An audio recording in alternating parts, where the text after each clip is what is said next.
Assalamualaikum warahmatullahi wabarakatuh. Yang terhormat Bapak Ibu Guru dan teman-teman yang saya banggakan, saya Aldina Triapsari dari kelas 12 TKJ 2. Izinkan saya untuk mempresentasikan hasil laporan praktik kerja lapangan di PT Aryatama Banua Biru Hotel Ebony sebagai staf produksi periode September 2024 hingga Februari 2025. Sebelumnya, saya berterima kasih kepada Bapak Muammar Ajianto yang telah membimbing saya selama PKL. Dalam paparan ini, saya akan menyampaikan dalam 4 bagian, yaitu 1. Pendahuluan berisikan latar belakang dan juga tujuan praktik kerja lapangan. Yang kedua, ada profil perusahaan berisikan sejarah dan bisnis yang dijalankan. Kemudian yang ketiga, pembahasan berisikan pelaksanaan praktik kerja lapangan dan juga kegiatan selama praktik kerja lapangan. Kemudian yang keempat, ada penutup yang dimana saya akan menyimpulkan hal-hal yang dapat diambil selama PKL. Masuk pada poin pertama, yaitu pendahuluan, di mana saya akan menjelaskan latar belakang praktik kerja lapangan. Praktik kerja lapangan merupakan program yang dilaksanakan dengan tujuan untuk bisa melatih kemampuan siswa dalam dunia industri. Pelaksanaan PKL dilakukan agar siswa bisa memahami dan mengukur seberapa jauh kompetensi keahlian yang dimiliki. Kemudian saya akan menjelaskan tujuan PKL. Saya membawakan 4 tujuan, yaitu 1. Membentuk mental siswa agar mempunyai jiwa pekerja keras yang mampu konsisten. Kedua, ada memperoleh jalinan kerjasama antara sekolah dan instansi. Ketiga, menanamkan etos kerja yang tinggi bagi peserta didik untuk memasuki dunia kerja sesuai tuntutan pasar kerja global. Dan keempat, memenuhi hal-hal yang belum dipenuhi di sekolah agar mencapai keutuhan standar kompetensi lulusan. Pada poin kedua, yaitu profil perusahaan, saya akan menyampaikan sejarah singkat PT Aryatama Banua Biru, yaitu Hotel Ebony. Hotel Ebony Batu Licin didirikan pada tahun 2012 di bawah PT Aryatama Banua Biru dan masih menjadi bagian dari Artagraha Network kantor pusat. PT Aryatama Banua Biru terletak di WeWork Revenue Tower lantai 12, SCBD, Jakarta Selatan. Dengan 79 kamar tipe Ebony Suite, Grand Deluxe, Deluxe, dan Superior. Hotel Ebony menawarkan pengalaman menginap yang nyaman untuk kepentingan bisnis dan keluarga dengan konsep simpel dan modern. Untuk melengkapi pengalaman tamu yang menyenangkan, Hotel Ebony juga dilengkapi dengan fasilitas wellness center yang menawarkan gym dan spa. Hotel Ebony berkomitmen untuk memberikan pengalaman menginap yang berkesan bagi setiap tamu. Sebagai bagian dari Artagraha Network, Hotel Ebony Batu Licin didukung oleh jaringan dan pengalaman yang luar dalam industri perhotelan. Hotel Ebony senantiasa berupaya untuk memenuhi kebutuhan dan harapan tamu dengan menyediakan layanan yang profesional dan berkualitas tinggi.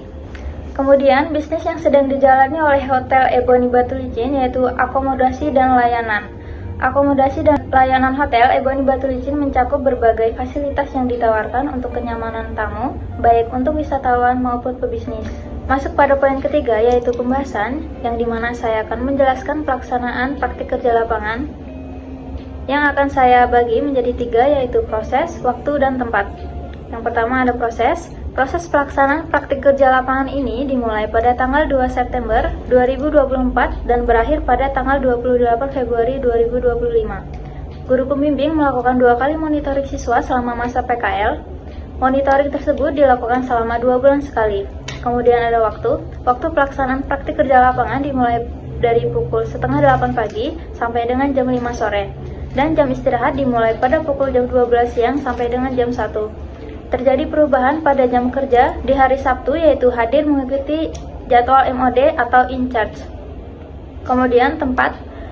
Hotel Ebony Batu Licin beralamat di Jalan Raya Simpang Batu Licin, Simpang Pelabuhan Feri, Kecamatan Batu Licin, Tanah Bumbu, Kalimantan Selatan, dengan nomor pos 72171. Kemudian saya akan menjelaskan mengenai kegiatan selama PKL berlangsung, yaitu selama 3 bulan pertama saya berada di Departemen IT Support yang bertugas membantu instalasi, pemeliharaan, dan pemecahan masalah perangkat keras seperti komputer, printer, dan jaringan. Menangani kendala yang dihadapi karyawan terkait perangkat lunak atau sistem hotel.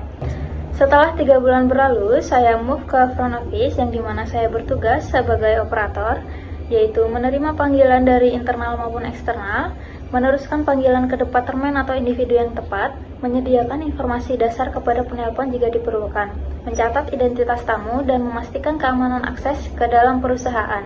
Kemudian saya ada menghandle check-in dan check-out, yang dimana saya menerima dan mendistribusikan surat, paket, dan dokumen penting, mengarsipkan dokumen sesuai prosedur perusahaan, mengelola pengiriman dokumen keluar termasuk melalui email dan kurir. Kemudian reservation handling, saya menggunakan sistem telepon, printer, scanner, dan mesin fotokopi, memastikan perangkat tersebut berfungsi dengan baik dan melaporkan jika ada masalah, memberikan informasi terkait prosedur internal perusahaan, membantu tamu atau karyawan dalam hal administrasi dasar, menjaga profesionalisme dan kerahasiaan, menjaga komunikasi, dan tentunya tidak membocorkan informasi sensitif perusahaan kepada pihak luar. Dan selang 1 bulan, saya move ke HRD sebagai admin HRD, di mana saya bertugas mencari dan menyeleksi karyawan yang sesuai dengan standar layanan hotel, mengadakan wawancara dan tes keterampilan sesuai dengan kebutuhan posisi, seperti resepsionis, housekeeping, FB product, FB service, dan lain-lain. Kemudian menyiapkan kontrak kerja dan memastikan kelengkapan administrasi karyawan baru. Kemudian mengadakan pelatihan dan layanan pelanggan, melatih karyawan dalam keterampilan spesifik seperti housekeeping, pelayanan restoran, dan komunikasi tamu. Menyediakan program pengembangan karir untuk meningkatkan kualitas tenaga kerja. Kemudian menentukan standar kinerja untuk setiap departemen, front office, housekeeping, dan kitchen. Melakukan evaluasi kinerja secara berkala untuk meningkatkan kualitas layanan, memberikan umpan balik, dan rencana pengembangan kepada karyawan. Menangani keluhan permasalahan karyawan di lingkungan kerja, membangun hubungan kerja yang harmonis antara karyawan dan manajemen, menegakkan aturan disiplin dan kebijakan hotel.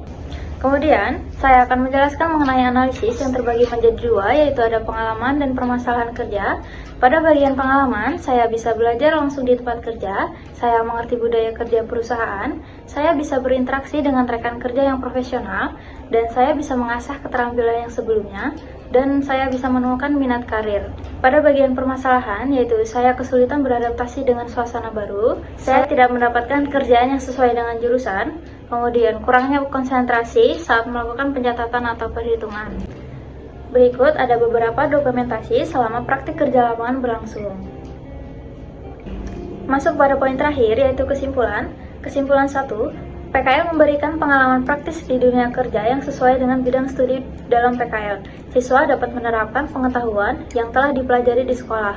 Kemudian, membantu siswa maupun siswi mempersiapkan diri secara lebih baik untuk memasuki dunia kerja setelah lulus. Pengalaman ini dapat meningkatkan daya saing di pasar kerja. Kemudian, kesimpulan kedua, kerjasama yang baik antara supplier dan klien sangat penting untuk memastikan kelancaran rantai pasok dan kepuasan pelanggan. Baik, dari pemaparan tadi, dapat disimpulkan bahwa pembelajaran dalam menghadapi dunia kerja merupakan hal yang penting untuk dilakukan. Semoga kegiatan PKL ini terus diadakan agar pengetahuan siswa bisa diperluas, ilmu baru bisa didapat bukan hanya dari bangku sekolah. Terima kasih atas atensi Bapak Ibu Guru dan teman-teman. Semoga insight yang disampaikan bisa bermanfaat. Wassalamualaikum warahmatullahi wabarakatuh.